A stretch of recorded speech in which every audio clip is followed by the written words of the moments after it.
Acara ini dipersembahkan oleh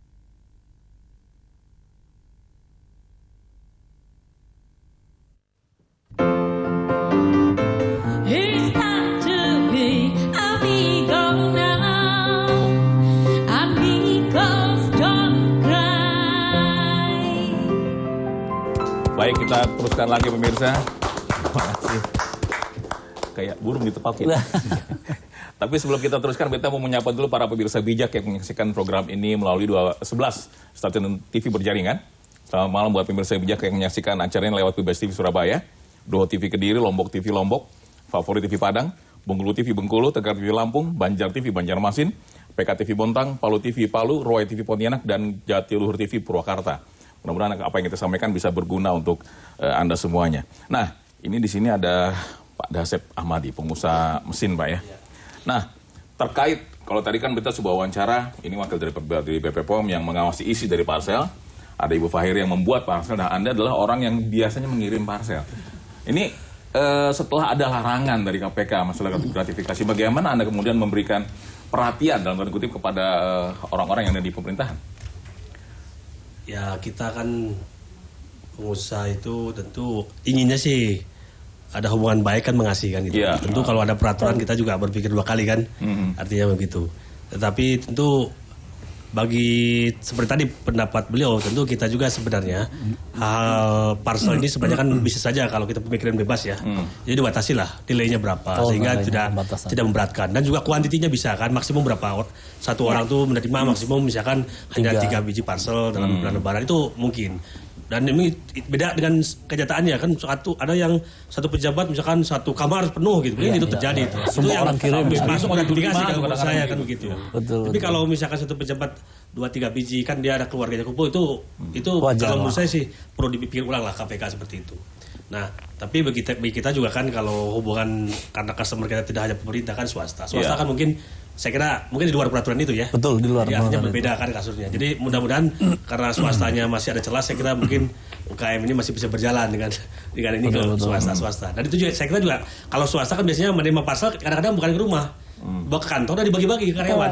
Kan begitu. Itu kan suatu hubungan baik yang baik. Pak Dasep, kalau misalnya ada larangan dari KPK masuk gratifikasi, kemudian Anda menggantinya dengan apa? Apakah kemudian kirim doa itu mungkin kayak selamatan kirim doa ya? Mengirimnya nggak di saat hari raya kan? Mungkin apa yang kemudian diberikan? Ya itu memang ada dilema di situ. Yang memang saya kira KPK dalam hal itu kalau menurut saya sih belum tuntas itu. Karena kan kalau peraturan agama kan ada hadiah diperbolehkan. Ini sebelas mana itu harus dibicarakan itu. Kalau menurut saya tidak sepihak itu. Jadi kalau menurut saya kalau kita berbicara usul ke KPK itu jauh lebih baik fokus dan tidak hal yang kecil begini. Jadi dalam penanganan korupsi pun kalau menurut saya KPK itu tidak mencari kebakaran yang ada, tapi bagaimana preventif yang kejar kan gitu. Misalkan contoh, kan sekarang korupsi di mana-mana kan gitu. Kita kalau menurut saya sih yang penting misalkan dilihat statistik di mana saja ada, itu lakukan action begitu. Bukan ada yang kejadian dicari, ada yang kejadian dicari sampai kapanpun tidak akan hilang. Jadi preventive actionnya itu yang penting. Jadi bagaimana nih dalam suatu pemerintah, dalam suatu departemen banyak korupsi di sini itu akibatnya apa? Apakah pengawasan yang kurang atau apa? Preventive actionnya, pengawasnya perlu misalkan di lebih banyak dimutasi misalkan di pengawasan. Itu jauh lebih efektif dibanding apa yang terjadi dicari. Sampai kapan nanti ini penuh pengadilan itu kan? KPK bertugas lebar nungguin rumah-rumah pejabat gitu ya. Parsel yang datang. Masa begitu kerjanya. Dan mereka tidak tahu bahwa banyak keluhan juga dari perusahaan yang biasa mengirim parsel kepada pejabat. Jadi karena adanya larangan mereka kadang-kadang telepon, Pak, kita kan sekarang dilarang menerima parcel, tapi Bapak kirim voucher aja deh. Nah itu kan artinya kan sebetulnya mereka tetap minta dan kadang-kadang menjadi beban bagi perusahaan. Karena apa? Parcel 200.000 mungkin sudah cantik ya harganya. Tapi pada saat kita kasih voucher belanja misalnya 200.000 mungkin tidak ada harganya. Itu kan jadi berat. Jadi waduh, saya harus kasih lebih besar lagi budgetnya. Malah jangan-jangan orang nanti yang berpikir tidak kirim parcel tapi malah kirim travel check misalnya. Nah itulah. Itu malah nggak bisa dimasukkan. Nomor rekening gitu ya. Nomor rekening. Daripada begitu kan lebih baik Artinya budaya parcel ini kan budaya tradisi ya. Dari zaman kita kecil, kakek nenek saya kan kita kepada tetangga memberikan makanan. Itu kan apresiasi sebetulnya.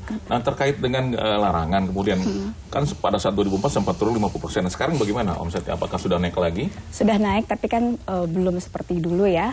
Belum seperti dulu. Sudah beranjak naik sih alhamdulillah. Karena pengarahannya sudah tidak fokusnya ke pejabat lagi. Gitu. Ya, ada yang lain ya. Relasi ya. Ya, Pak, kalau ini kita bergeser sedikit kepada isi dari Betul, parsel. Karena kalau musim lebaran itu semua punya parsel gitu ya.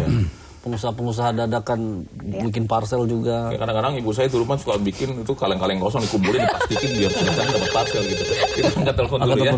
Halo, selamat malam. Halo.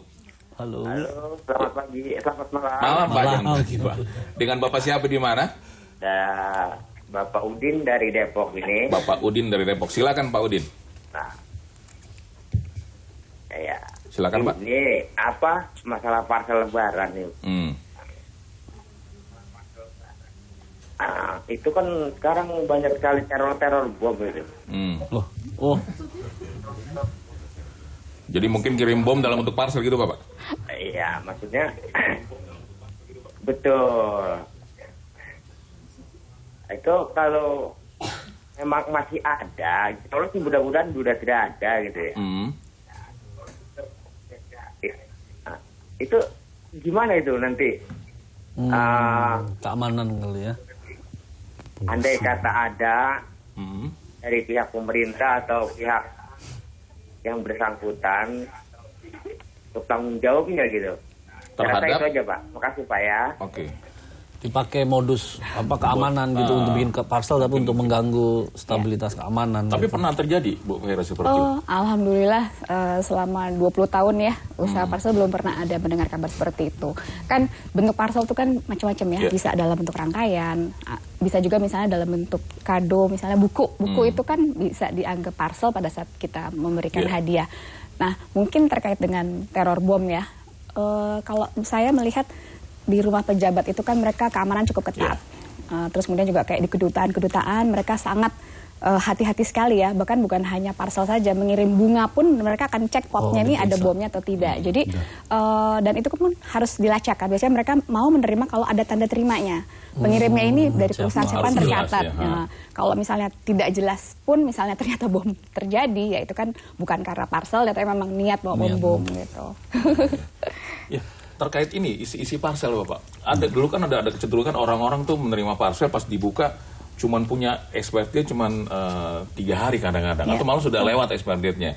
Ini bagaimana dari pihak BPOM memantau hal itu supaya tidak terjadi lagi? Ya, sebetulnya Badan POM itu secara rutin sudah melakukan pengawasan tidak hanya menjelang Lebaran, tapi hari-hari besar lainnya seperti Natal, Tahun Baru, kemudian ada di daerah tertentu yang misalnya upacara galungan pun kita selalu melakukan inspeksi secara rutin, dan itu dilakukan oleh Balai Besar Balai POM seluruh Indonesia Pak. Nah ini biasanya yang menjadi perhatian kita adalah isi parsel itu sendiri. Biasanya kita lihat apakah pangan yang ada di dalam parsel itu memenuhi ketentuan yang berlaku, seperti misalnya apakah dia tidak kadaluarsa, apakah produk yang ada di dalam parsel terdaftar atau tidak. Nah ini yang tadi disinggung juga. Kemudian apakah labelnya juga memenuhi ketentuan. Label itu macam-macam, mulai dari komposisi, kemudian kode produksi, kemudian penandaan yang lainnya. Termasuk sertifikasi halal termasuk halal kalau memang dia yang sudah mencantumkan halal. Jadi seperti itu Pak yang sudah kita lakukan. Baik, nanti kita akan teruskan lagi ya. Musik break dulu pemirsa, jangan kemana-mana, tetap di Bijak, bicara tanpa jarak ya.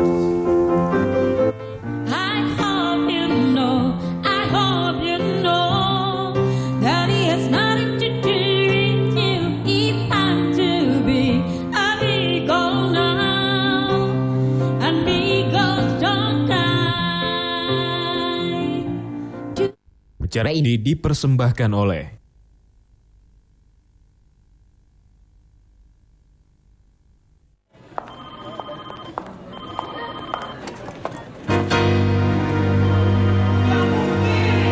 Kecelakaan kerja membuat pengusaha menderita.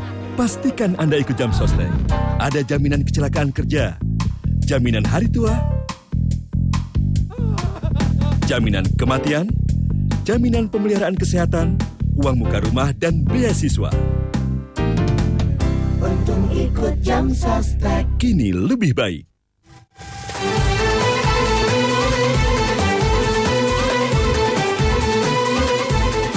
Kami keluarga besar Vivon Mobile Indonesia mengucapkan selamat menunaikan ibadah puasa. Dekatkan hati dengan lagu-lagu Opik di handphone Tifon T302. Dapatkan lagu terbaru, wallpaper, dan video klip Opik di handphone Tifon T302. IHSG kembali menguat 17.595. Tingkat kenaikan yang konsisten terjadi pada saham ini. Dan Anda perlu menjaga supportnya di 660. Memiliki tingkat tren kenaikan yang sangat menarik. Tahu tindakan yang tepat pada waktu yang tepat. Jadi sukses selalu untuk Anda.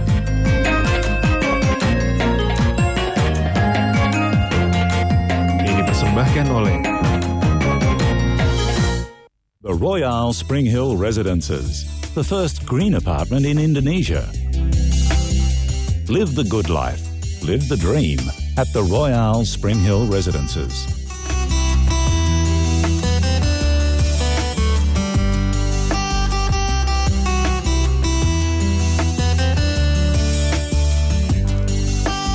The Royal Spring Hill Residences. Telephone 6221 654